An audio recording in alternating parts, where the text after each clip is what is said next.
what would you say in your demeanor has helped you help open you up to opportunities and help you take advantage of those opportunities? So on one side, I'm very, very inquisitive. It's not just enough to tell me, okay, this is what the situation is. I'm trying to understand the dynamics from a macro perspective, from a granular perspective. That helps me to get to the root of problems easily.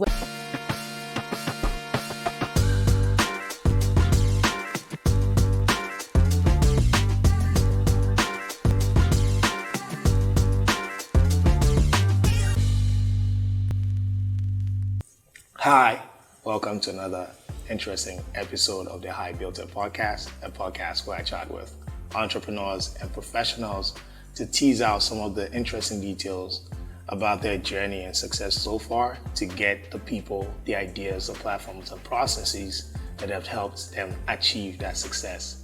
And today, I'm talking to an amazing lady who literally kills it in marketing, has worked for, I think it's probably like the only, or correct me if I'm wrong, one of the only Nigerian startups to ever get listed on the New York Stock Exchange, and now runs our own marketing startup or growth. I know she'll give me the right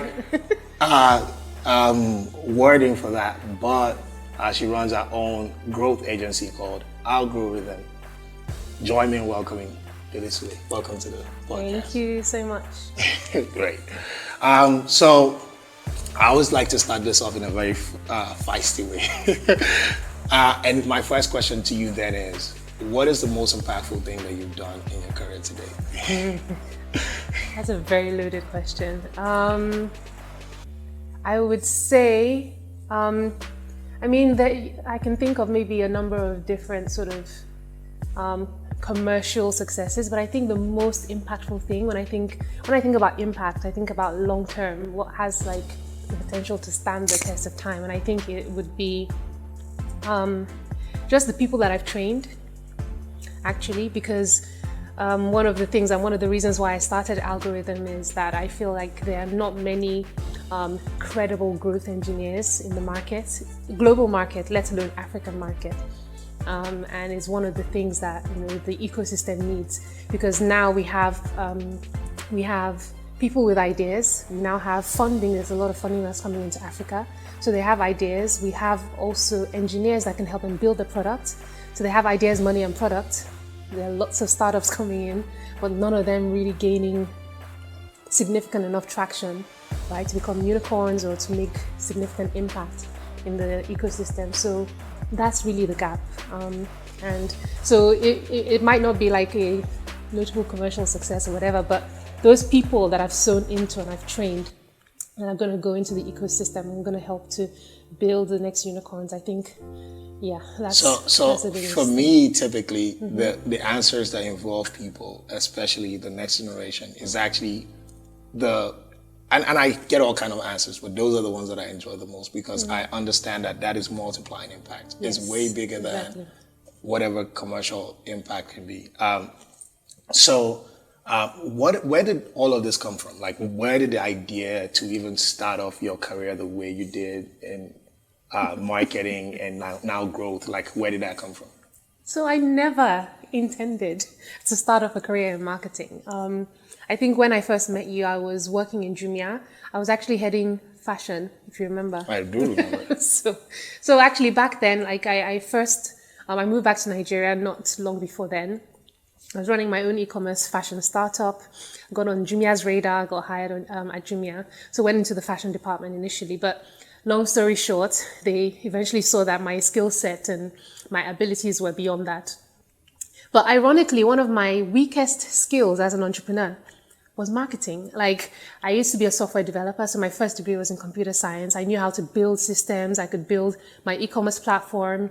I was business savvy, so I knew how to build business processes, and that's where it ended. So when it came to the go-to-market. Yeah. Complete nonsense. Like, it was so bad. So yeah, marketing was my worst skill. Long story short, during my tenure at Jumia, I think I wanted to leave. And one thing that I always do as well, it was when I moved back to Nigeria, I also developed like a relationship with God, and I always listened to Him for direction. I remember I wanted to leave, but God led me to stay. And I ultimately got promoted to being the vice president of growth marketing at Jumia. And I was thinking, like, because for a long time I was thinking, this is a setup from the devil. Number one, I have like zero marketing skills. I don't know anything about marketing. My predecessors in that role, one was like a German expatriate, another one was like a successful, HBS, alum, successful entrepreneur. And, they were like, okay, they're not meeting targets. You come in and take over the role. I was like, okay. So it felt like it felt like it was going to be a setup. But long story short, it was clear to me that God was leading me into that role. And then I started it, and I was very, very focused. I went to learn. I remember being taken to Paris. I sat with all the marketing team members, all the people that were executing, all the people that were doing strategy. I just shadowed them, tried to understand everything that they were doing. It was a super steep learning curve, but throughout my tenure in that role, I never missed targets, which is crazy to say, right? But it also was like a manifestation of one thing that the Bible says, that when God calls you to do something, He enables you to do it. So I never planned to do marketing, but that's how I got into it. Just obedience to God. And then because my role was, VP of growth marketing, that put me on the radar of like global accelerators. I got headhunted by Founders Factory Africa. They told me to come and, try and do like growth for the accelerator. I was like, okay. I did the interview. I passed the interview. They said, okay, come and see how it works and see if it's something that you'd want to take on. And so I went to Johannesburg for one of the cohorts. I saw one of the London guys running a growth session. I was like, is this growth? I can do this. And that's how the whole sort of growth engineering thing started. I realized that actually a lot of my experiences and the tools that I've built through those experiences were actually setting me up to be like a growth expert. I started using that to help startups in Uganda, Kenya, Ghana, Nigeria, to help them grow. It was super impactful. And ultimately that led to me setting up my own growth agency. Great. I mean, that's a very nice recap. So what were some of the resources that helped you get started? So actually, like I mentioned, there was a lot of the tools that I had been using in my work, like all together formed my, what I call a growth toolkit. So if I needed to sort of plan a campaign and plan budgeting, I didn't realize what I was doing then, but I'll map out like a conversion funnel, look at the conversion rates between each, look at the unit cost metrics, and then multiply it, and just to be able to like accurately understand what budget I'd need to be able to run this campaign. I didn't realize what I was doing then was growth modeling. My path has been quite unorthodox. I haven't had any growth training, any marketing training. The only thing, like I said, was going to Paris to shadow like the marketing team and sit with them and understand what they were doing. One book that I did find interesting though was Traction. I've forgotten who wrote it, but I remember my CEO at Jumia at one point gave me that book, and it helped me to just understand and have the mindset of experimentation when it comes to growth.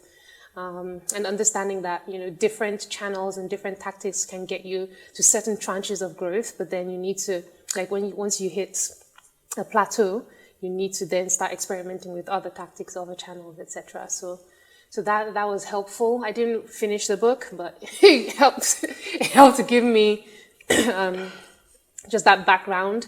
I would say a lot I have learned from experience. I know it might not be so helpful, but most of my tools, resources, everything it came from direct experience. If you wanted to do this, I would say one thing that is super valuable, aside from, taking courses, and we do have growth training courses. Let me just drop that in there.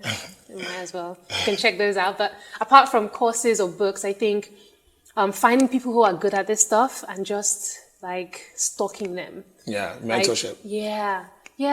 But even if they don't want to mentor you, stalk them. Just watch what they're doing. Watch what they're doing.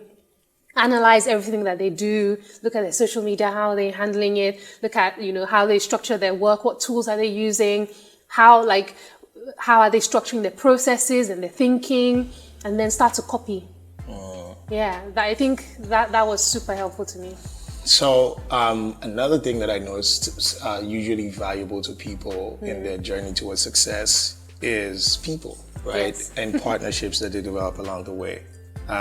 For instance, like the little success that I did have when I was running my e-commerce business was because of people like you who helped me, guided me along the way, and provided opportunities for me to thrive. So in that same vein, who are some of the people who have helped you navigate your path? One person who has been awesome is Mrs. Obi Idokwe. So she's like a very, very seasoned bank exec. She's left banking now. She's doing some other sort of impact work at the moment. But she really, and she's also a Christian, so she really helped me to, because when I'm navigating through like different career stages and I'm confused, and I'm like, okay, I'm confused about what God is saying. She understood the whole thing, because she comes obviously from a very corporate background, and she understood the challenges. And I'm not someone that does very well with like corporate politics and things like that. So every time all those kind of things were going on at once, I'd be like, Auntie Obi, I don't know why, but she really helped me. She provided like good counsel, good guidance, helped me to stay focused as well. Because sometimes lots of different opportunities will come up, and she'll say, Bili, you're an entrepreneur. All of this is good, but she'd keep me focused and keep me on the path. And I think that was super, super helpful. So I think it's important to have that one person that will keep you accountable to who you are, keep you focused on your path, and has enough has like strong enough networks and enough credibility also, in the ecosystem to help you along the way. That makes a lot of sense. So what outlets and channels have given you the most, have given you the chance to really express your creative flair as well as your entrepreneurial abilities? This is a tough question. Okay, so if I think about some tooling, so it's really tough, less so now, but it's really tough, like as an entrepreneur, when you have an idea to create an MVP or prototype or something, put something together. And I used to be a software developer, like in my past life. But then, development methodologies and systems change very, very quickly. And so I quickly became like out of date. And so at a point in time, I actually wanted to like create like a business registration platform. And I remember which is why I think it's important. Everybody looks for tools and techniques and all these hacks and stuff like that. But what is way more important is having the mindset, having the right mindset for design, architecture, for like problem solving and that kind of thing. So I was able to, long story short, I was able to like use a surveying system, like a platform called Qualtrics. And because I understood how to code, I was able to create some automations, connect it to Zapier, and, create some, like the front end, and just make something that looked like a product, but there was no engineering behind it. But I was able to that gave me the ability to quickly or rapidly prototype things, which is integral to driving growth. You need to be able to find quick, easy, cheap ways to experiment with some of your ideas before you invest in the effort, the time, and the cost of actually building them out. Because then you start to understand, okay, where the issues are, what bottlenecks there are, how you can improve the UX. You can start to refine it in that sort of prototyping stage before you start investing into building something more stable. That was super useful. That makes a lot of sense. So my next question to you then is, now as we've kind of like covered everything else, I think I know that something that also helps, and I don't think that there's any specific type of temperament or demeanor that you need to have as an entrepreneur. You can have it like as a full range of spectrum, but for you specifically, what would you say in your demeanor has helped you help open you up to opportunities and help you take advantage of those opportunities? Okay, I would say maybe two things. So on one side, I'm very, very inquisitive. So typically when there's a problem that needs to be solved, or there's a question, there's a goal or a target, I'm always asking, I'm trying to understand, okay, why is the situation like this? Like, what is the situation currently? I'm trying to find the why behind the why. Like, I'm digging. It's not just enough to tell me, okay, this is what the situation is. I'm trying to understand the dynamics from a macro perspective, from a granular perspective. Like, I have this almost this like obsessive. Obsession to understand it. And I just must understand it. So that helps me to get to the root of problems easily. Whereas a lot of people, scratch at the surface. They don't get to really understand the root causes of issues. And so that helps me to find the root cause and also to treat the right things. And that's super useful when it comes to growth. A lot of people think about growth. When they think about growth, there's a general bias of thinking about growth in the context of marketing.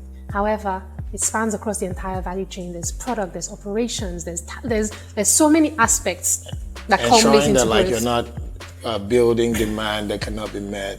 Exactly. Let me give you just a very mundane example. Imagine, so I ran this, let's call it a campaign at Jumia to grow the FMCG category. I was successful. Like, in my first iteration of my experiment, I broke all records in terms of order volume from that category. However, my goal was to grow revenue contribution. We didn't bank the revenue. Why? Because it was a prepaid campaign. So people had to pay up front, and then the payment gateway was failing.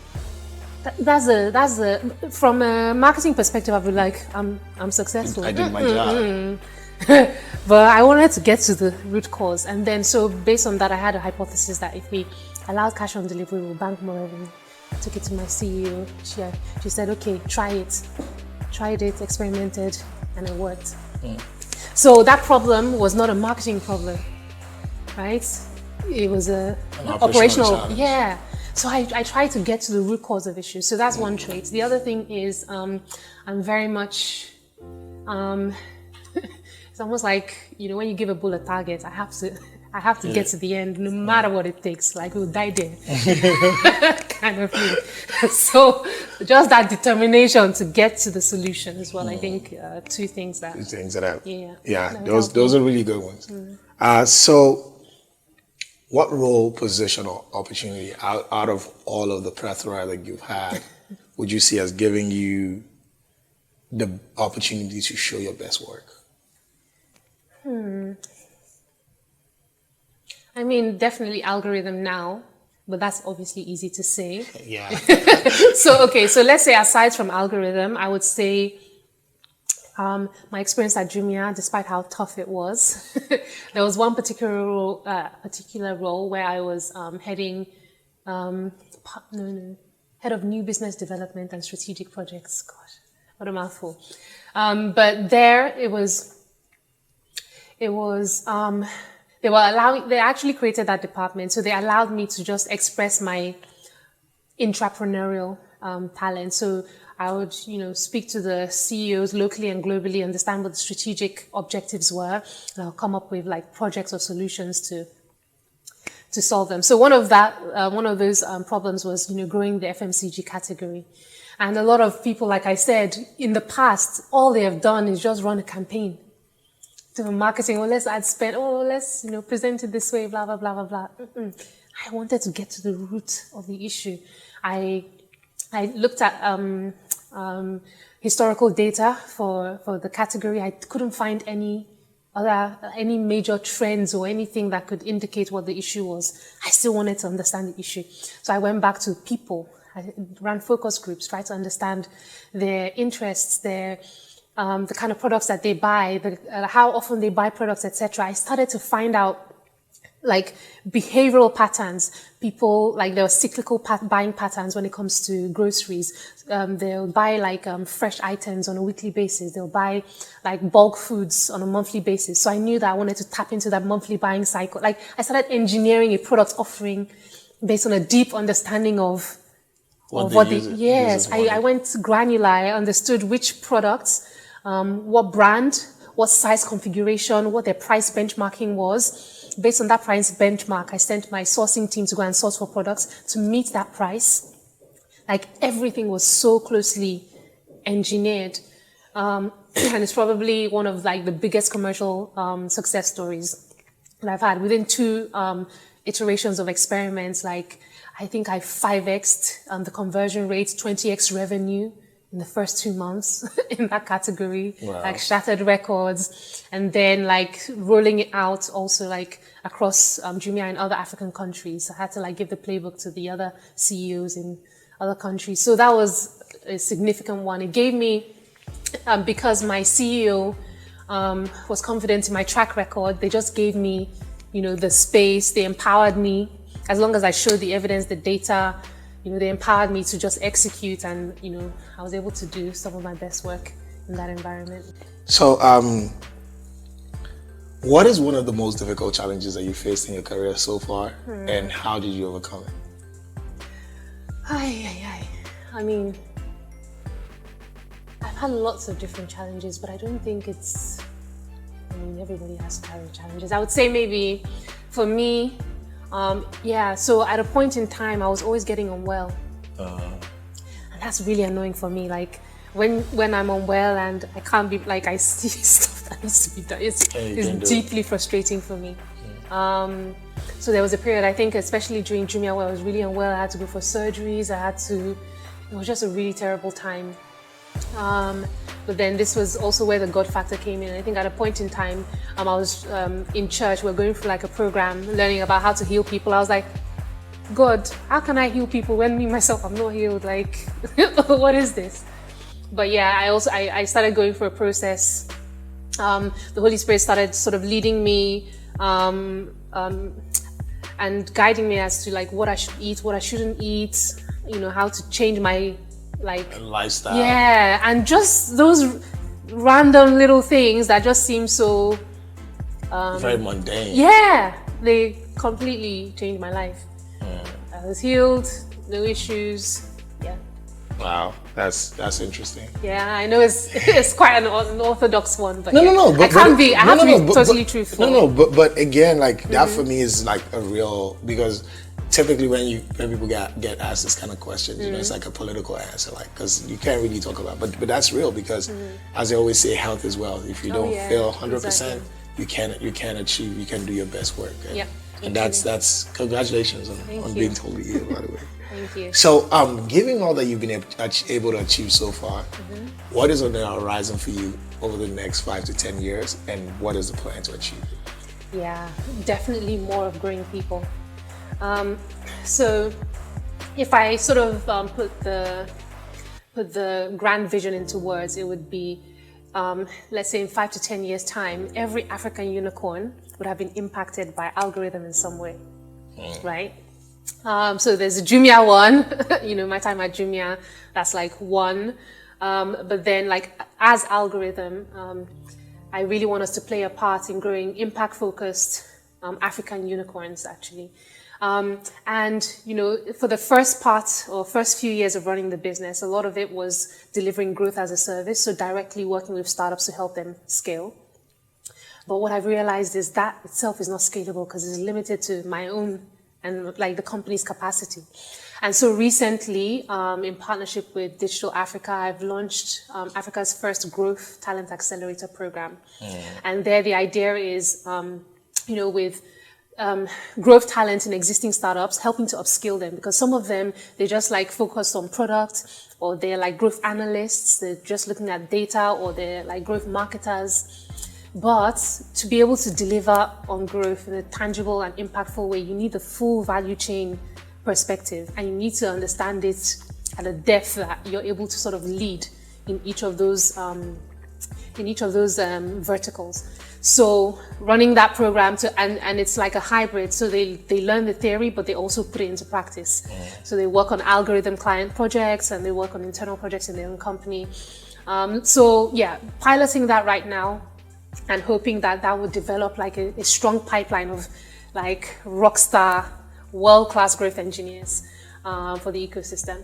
And I know that it's going to happen, because I know even for our short courses that there have been people who have attended like US growth hacking courses and things like that, and they come on our course and they're like, their mind is blown, because like you mentioned when we were chatting earlier, like it's more about the mindsets, like about, you know, how to solve and how to structure a growth engine, rather than, because you can always use, and these tools and tricks are always evolving, you can always discover them. That's the easy part.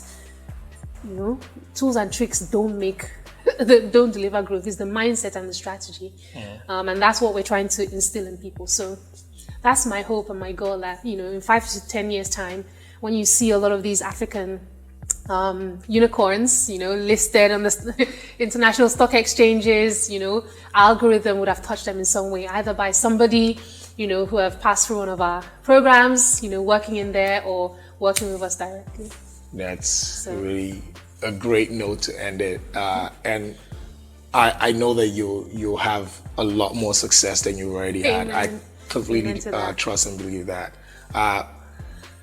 We've come to the end of another interesting episode of the I Built It podcast. This one was particularly very close to home to me, because Bili is of course family, and being a marketer myself, I can definitely relate a lot with a lot of the things that you said.